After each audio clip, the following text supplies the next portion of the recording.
boys and girls. All right, here we are reading the last few chapters of Roscoe Riley, Don't Swap Your Sweater for a Dog. So we just found out that Roscoe did swap his sweater for his friend Martin's dog, whose name is Edward. And he did this because he wants to try and win a trophy, right? And he doesn't think that his dog Goofy will help him win, but he thinks his friend's dog, Edward, could help him win the trophy. So let's see what happens. All right, Chapter 11, Truly Terrific Tricks. The dogs and their tricks lined up in a special area. The crowd got bigger. I saw Gus and Emma. They waved. I saw Mom and Hazel and Max. They waved too. Then I saw somebody else. Goofy. He wagged his tail and pulled on the leash Max was holding. He barked hello.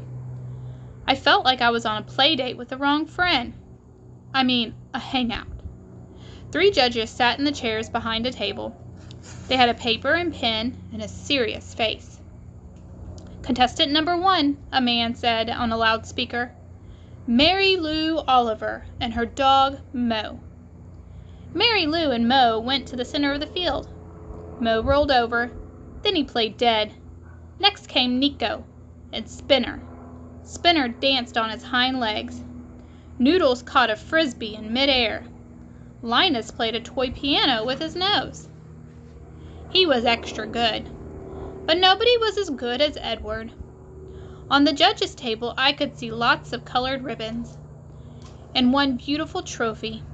It was silver, not gold, and smallish, not huge. But still, I was going to look at it.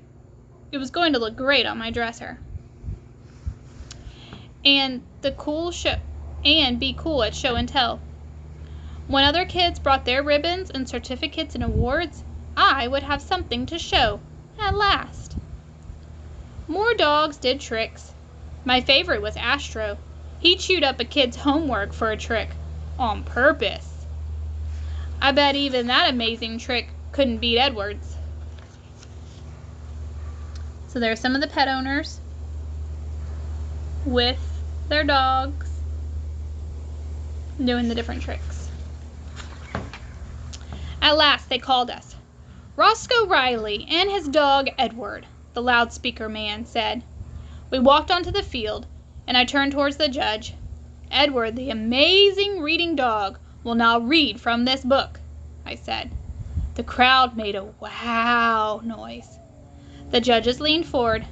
I brought the book over so they could see the first page, a frog on a log. Then I took it back to Edward. I put the book in front of him. I opened the book. I said, open the book, Edward, I said. Edward opened the book with his nose, and just like that, I knew. Now, read to us, I said. The first words of the story were, frog on a log. I tapped my foot 4 times, just a little, so that Edward could see. He barked 4 times, just like I knew he would. He's right, one of the judges exclaimed. The crowd cheered, and I knew right then the trophy was mine. While we waited for the judges to make their decisions, I went over to the stands to say hello to my family and Gus and Emma. You rocked, Gus exclaimed. You for sure going to win. Not bad, Dad said.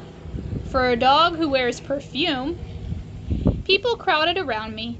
Everyone wanted to pat Edward. How did you teach him to do that? A man asked. How long have you owned him? A lady asked. Why is he wearing a t-shirt? A boy asked.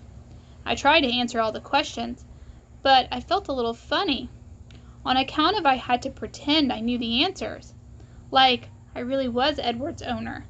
Do you have any other pets? A little girl asked. At last I knew the answer to that one.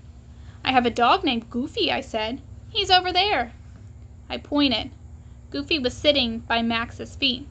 He looked sort of left out, maybe even forlorn. Can Goofy do any cool tricks too? The little girl asked. Well, not exactly, I said. How's Goofy feeling? Pretty sad, huh? Maybe like he's been replaced by another dog? He probably thinks Roscoe's never gonna want to be his owner again. He's still learning, but he's a great guy. Ladies and gentlemen, the loudspeaker man said, it's time for the awarding of prizes. If your name is called, please come to the judges' table to accept your award. One of the judges stood up. She held a microphone in one hand and ribbons in the other. I just want to say that it was very difficult to determine a winner in this year's contest. What we especially love seeing is the wonderful bonds between dogs and their owners. A dog learns best when he is loved and praised, and it is clear that all these dogs are very much loved. I looked down at Edward. He was standing perfectly still. I looked over at Goofy.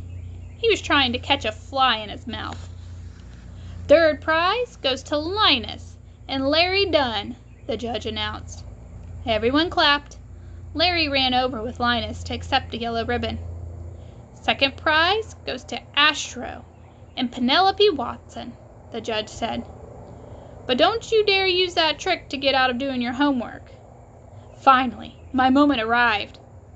And our first prize trophy goes to the amazing team of Roscoe Riley and his dog, Edward. It was just like I imagined it. Applause, cheering, even some barking. We dashed over to the judges. The trophy wasn't as heavy as I thought. In fact, I think maybe it was plastic. But it was a silver trophy, and it was mine. Roscoe finally got his trophy. All right, chapter 12, my dog. I held the trophy high in the air.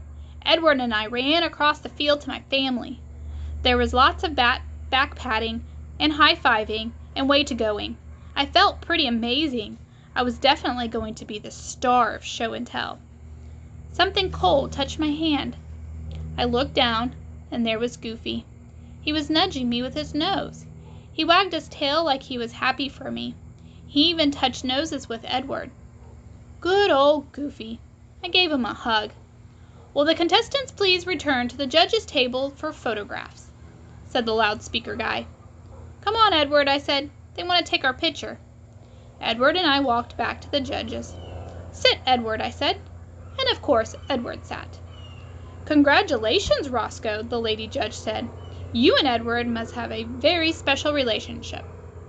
Well, I began. He's a nice dog, yeah? I looked back at my family. Goofy was watching me. He wagged his tail, just a little. I held up the trophy. It glittered in the sun, just like I'd imagined. Then I set the trophy down on the table. Edward's a nice dog, I said, but he's not my dog. What do you mean, son? Another judge asked. That's my dog, I said.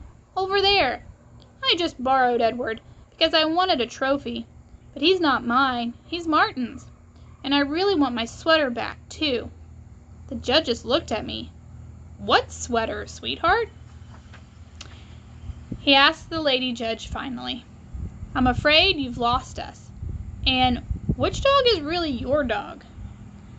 I handed her Edward's leash. I'll show you, I said. Goofy, I called. Goofy, come here, boy. Goofy yanked free of Max. He dashed across the field like he was going after Hector, and he leapt into my arms. We fell back. We rolled and rolled and rolled. It was great. Goofy licked my nose. The crowd went wild. This, I said, is my dog.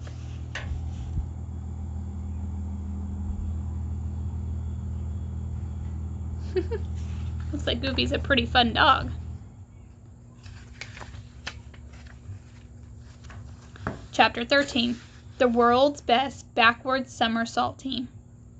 They gave the trophy to the homework-eating dog instead, but Goofy and I got a special white ribbon. On the bottom, one of the judges wrote, World's best backward somersault team. When Martin came to pick up Edward, I told him the whole story. I also told him I was really sorry, but I wanted my sweater back. I told him I would pay him my allowance for as long as it took. Martin said that's okay, because even though he liked the sweater, it was awfully itchy. There's the boys making their trade back.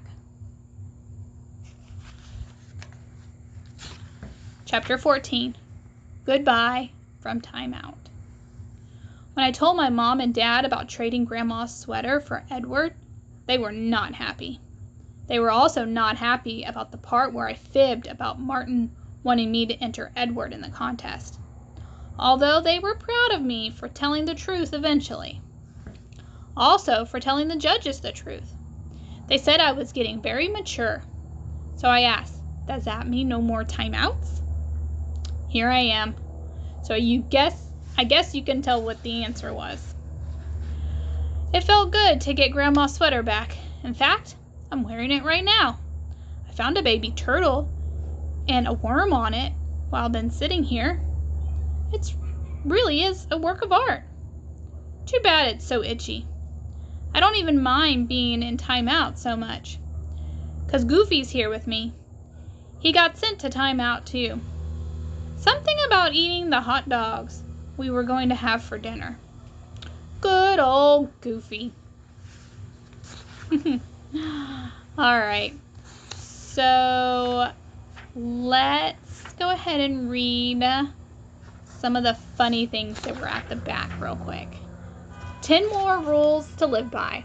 So let's see what Roscoe's rules are. Number 15. Do not let your dog pull you on your bike.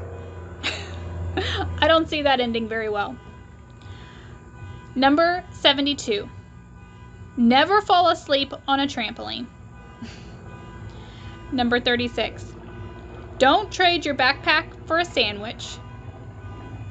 Number 27. Never bring dirt in your room, even if you want to grow grass. Guys, leave the dirt outside. Number 84. Don't try and eat all the cookies in one sitting. Number 55. Never tickle your dad when he's asleep.